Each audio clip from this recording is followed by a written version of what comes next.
Okay, so today I called in sick for the first time at my job. I woke up with a migraine, close to vomiting all the time. I've got a really bad headache now, but it's nowhere near as bad as it was. I literally couldn't move. And yeah, it's not cool. Headaches suck. I was like on YouTube after it was like it died down. I was like, how do headaches happen and stuff? And there's loads of like different reasons, but there's people aren't really sure about the theory behind it. Because the brain doesn't feel pain, like if you cut your finger, it feels pain in that set area, but your actual brain, like if I cut into my brain, I wouldn't feel pain. It's just, I don't know what that's called, but yeah. I was looking into different types and I read about this thing called cluster headaches. If anyone has a cluster headache or suffers from cluster headaches, I'm so sorry that you have to endure such a tragic type of illness. I guess it is an illness. But anyway, I'm up, I'm doing stuff, I gotta do things, regardless of headache. I feel bad for calling sick into work, I haven't had to do that yet. But on a cool note, I woke up to a delivery. Shout out to Elemental Knives, follow them on Twitter, you can read somewhere around here, I'll put their Twitter. They sent me some karambits, which is fucking sick. These karambits are awesome. We got a marble fade, we got a case hardened, which I don't know. Unfortunately, it's like a paint type synthetic material that's on top of it. It's not an actual case hardened. They do by heating the metal. And then we got a slaughter. I believe this is a slaughter. I don't know. I never really paid much attention to that skin, but marble fade and case hardened were always beautiful. But thank you so much, guys. That shit's cool as fuck. I really appreciate it.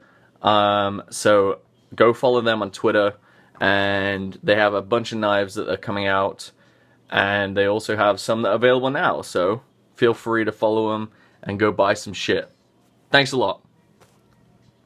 Hope you guys don't mind me plugging stuff. I asked, like, I basically like tweeted out like, "Whoa, hey guys, what's up? You guys are sick," and then their Twitter handle got back to me and said, "What can we do for you?" So I feel I'm only obliged to, give them some sort of knowledge. Well, give you guys some knowledge about them if you didn't know already. So yeah, these are really nice. I don't know if I'm gonna use them for anything other than like potentially, threatening someone that comes to my fucking house. These things, they look lethal. It's sharp as hell. The end isn't sharp, but the blade is sharp.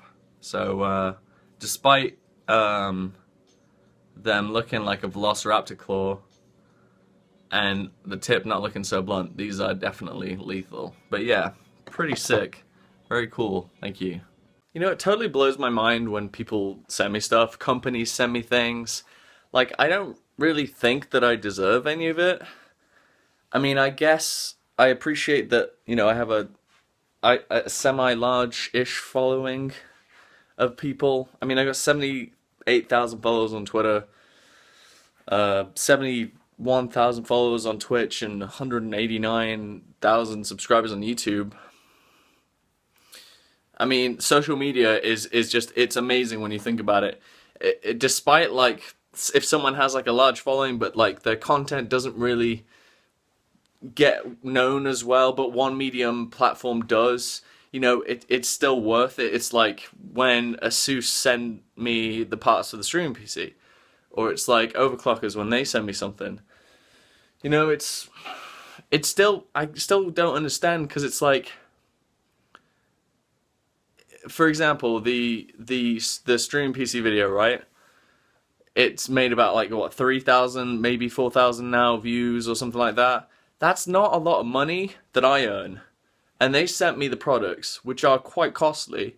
However, that's the way I see it. If I didn't earn as something or earn a significant amount from you guys sending me the parts, then I failed. That's not the point. It's the point. The point is that I've shown those products to, thousands of people, and then if even if like they don't all buy it. There's a potential chance of what, like 5% might buy some of those products, which is worth the investment. And I guess I always just forget that. Like Elemental Knives, I tweeted out the knives that they sent me, and it got like 50 likes or something. That's like more people following them because of me. And I don't know. I guess in my head, I'm not worth it, but then it's up to them. It's a battle. And the reason why I get these thoughts is because I don't know if you guys are aware, or some people have mentioned it in comments, but my YouTube channel is like in the negatives right now. Like every day we're losing 40 to 50 subs. I have no idea why. I don't know if it's inactive subscribers being deleted or it's genuinely people like clicking unsubscribe. Either way, I don't care what it is. I just wish I knew what it was. I don't mind if it's either. I just want to know which one it is so I can work better. But YouTube there's no way of knowing what it is, and it's frustrating. It's demoralizing. It hurts in a way because, I'm trying my best, but it doesn't show in terms of exposure, and it's a struggle. It's a daily struggle. You guys, I don't know if you would understand or appreciate it. It's different from, trying to grow a channel. I've already been through that. I've already started a channel. I've been successful, and then I flatlined, and I'm continuing to flatline and now decline. And it's sometimes I think, like, what if I started a new channel? Would that do anything? Maybe my channel's bugged. There's so many unknowns, Just thought process. You can see in my eyes that I'm tired as fuck. I'm going to try and get an hour nap in, and then I'm going to try and stream some Dark Souls. So, yeah. So, today has been pretty terrible in terms of stuff that I've got done. In fact, it's been very successful in terms of the stuff that I haven't got done. There we go. That makes more sense. I came back because I've been awake since 5 o'clock in the morning. I did have 5 hours sleep. I went to bed at 10:30-ish. Woke up at 5:10, so it's about 5 hours. Anyway, I took Todd to the airport, came back, went to work, came home, edited, exhausted, I fell asleep. I napped for 2 hours, my alarm woke me up, and I was like, and I fell back asleep again. Essentially, I had about 4 hours sleep. I really needed it. I've said that twice on this series now, but I seriously needed that, like, regenerative, refreshing sleep, I guess. Anyway, this is my first experience. I had a lucid dream. And I don't know why I'm wearing my headphones, but they're just comfy, so ignore it. Anyway, I've had one lucid dream before, but it was partial. I was aware that I was dreaming, but I was unable to make decisions or choices. I was like trapped in a mind. My mind was trapped in a body that I could not move. That's how I can describe that it was lucid. Also the fact that I was just totally aware that I was dreaming. Anyway, this was different. The reason why this was different is, I don't know what triggered this to be lucid. It wasn't, oh, I'm dreaming. It was, oh, this is real. That was the way I can describe it. It wasn't a, oh my god, I'm dreaming, I can do whatever I want. It was, oh my god, this is so real that I'll explain. I'm going to stop there because I want to explain. So, this will be the second vlog where I've talked about dreams. And I'm sure someone in the comments will bring up, like, what the dream means or anything like that, if it means anything. I doubt it will, but I died. Now, I've died in dreams before, but when I have died, before I've died, or just as I die, I've woken up. So it's been like you close your eyes, but when you close your eyes from death in the dream, I've woken up. That sort of thing. It's been an instant, like that. And then I'm trying to remember what just happened. Only little tiny things. So when you're training to obtain a lucid dream, you're meant to keep a dream diary. It helps you. it helps like subconsciously reinforce what was previously going on in your mind. It also helps you to remember, because as you're writing it down, you're like, oh yeah, this happened. Anyway, so as soon as I woke up, I wrote this down. Right, so I don't know how I got there, but I was just, I was just there. That's how dreams start. You don't know how you got to this place, you're just there. I was in the center of a plane. It was like a 777. And I was on the aisle seat. It was 2-2. Yeah, it was 2-2. Is that 777? I don't know. The ones that you fly like, I don't know, like LA to New York or something. The red eye. Anyway, it was like that. So I was in the center. It was day, and everyone around me was dying or was dead, and they were suffering from heart attacks. And some people had suffered so extremely that it was similar to that of like Alien, like their heart had burst out of their chest. Blood, the people had the I always forget the name. I think it's agonal or agonal something. Like it's like basically when you're dying, your mind is trying really hard to keep you alive. And one effect of that is that when you're like there dying, your brain's like breathe, and so you just go like that, like you're trying to breathe, and it's quite scary because that's the noise you make. You just make a like that. So I've seen a video of a little girl in Syria who was killed. Basically, from here upward was just gone. She didn't have anything here, and her father was taking her into a car. A guy went in the other side and was filming, and he's filming her like this, and then her mouth just goes like that and makes that noise. So traumatic, so freaky, so scary. But that's that noise. That's agonal or something like that. I'm probably wrong. Anyway, so some people were doing that, and I was very aware of what was happening. I was like, whoa, something's wrong. And then I had pain. And then I realized that I was having a heart attack, and then I was just like these people, or I was just going to be like these people. Then over the intercom, the pilot said, I'm glad that I wrote this down. The pilot apologized. He apologized because he was not going to survive. He knew he was dying. He knew that the plane was going to crash, and that he was going to crash it. Or he knew that he was going to die before he could land it or crash it or whatever. Anyway, after just like sitting there for a while, I guess that like, I wanted to do something, but I couldn't because I was reluctant. I was basically aware that something was very bad and I was going to die because of this plane crash or whatever was going on in my chest. Anyway, I made the decision, fuck it, I'm going to take this into my own hands. Because I turn around, and funnily enough, if you've ever been on a bus and the back row is like, it's like 2 seats either side and the back row is like 5. That's what, when I turned around, that was what I saw. It was weird. It was like sort of elevated. So it was like a bus inside of a plane.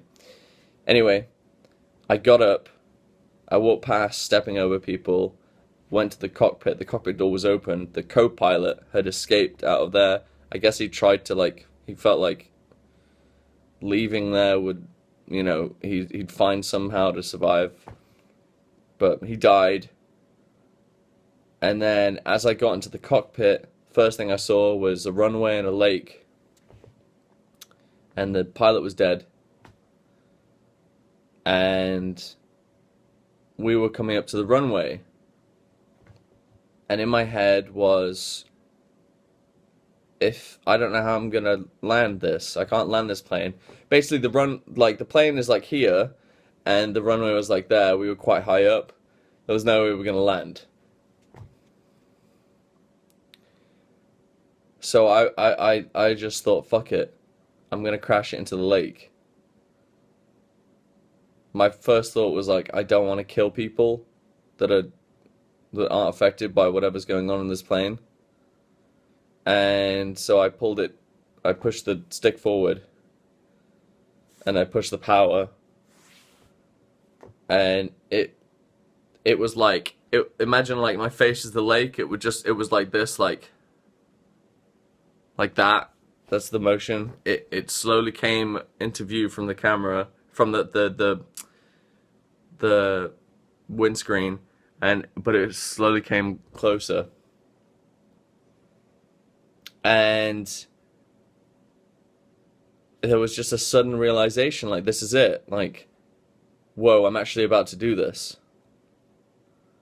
Like, this isn't a dream. That was one of the thoughts. Like, whatever happens next, there's nothing I can do about it. This is it. And it was just exhilarating. It was like acceptance. It was like, it was so fluid. And it's weird because it's been about an hour and a bit, almost 2 hours since that dream. And I still can, when I'm talking about that, I can feel what I felt in the dream. And it's quite scary because what I feel is like, and this may sound stupid because of, it was a dream. I woke up and I was in bed. That is the trigger that was like, okay, that was a dream. But when I woke up, I was very confused. What was the reality? Did I die? And is this a reality of death? Or was that just a dream? Obviously, this is reality. This is life. That was a dream. But initially, for a short period of time, I was very unsure. I was certain that I'd just died. Anyway, I hadn't died in the dream yet. But that feeling just before landing, was, wow, this is really about to happen. I'm about to die. And so I quickly remembered that, there's a black box. And all I said was, I love you. Not to anyone specific, just to someone. Because I knew that someone would hear that. I guess subconsciously I thought my family might hear this. If I'm the last one to speak, they'll hear me say, I love you. And that was comforting. Anyway, the nose dips just one last time, and it's like as if the plane's like just come from that to like that. And then we crash. And what I can describe the initial death experience to be like was that I had jumped into a warm water like pool that had zero lighting. It was pitch black. Kind of with a bluish tinge, that's all I can say. Imagine if you could open your eyes, but everything was clear and you didn't feel any water on your eyes, but you felt water all over you. That's how it felt.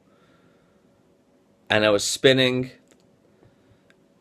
and almost as if, like, when you dream, it was as if, like, someone had switched off certain channels, like, okay, you're dead now, you can't access what this was like, because, like, as I was dying, I guess, going through that process of however short that was, in my head it was like, okay, is this going to be like dreaming? Am I going to be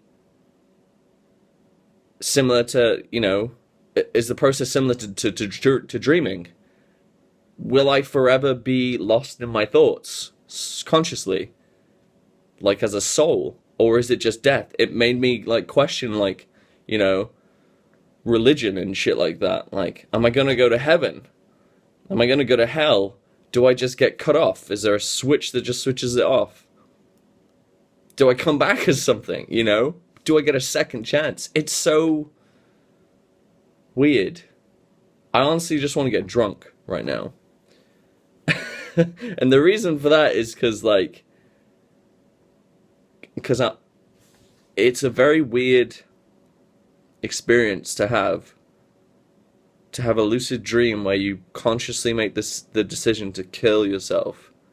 Well, not really kill myself. I was sort of going to die anyway, I think. But I made the active choice to end the suffering myself. Waking up from that, which felt very real, by the way, as I explained when I woke up, I was very confused. And now being alone in a house, I feel very lonely. I feel very empty, sad. All I want is right now, and still for the past 2 hours now, is just company. I want to see my brother. I want to see my parents. I want to see my parents' cats and their dog. I want to see close friends, old friends. I can't explain it, but it feels, like I want to make sure that I don't know. I want to make sure that I'm, alive, that, that sounds stupid. I want to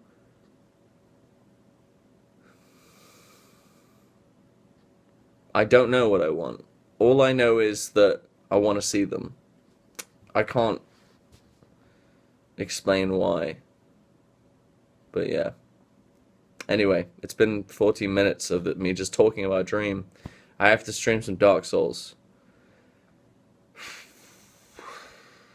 I'm really sorry about the vlogs for the past couple of days. There's no excuse. I'm so sorry. I'm so sorry.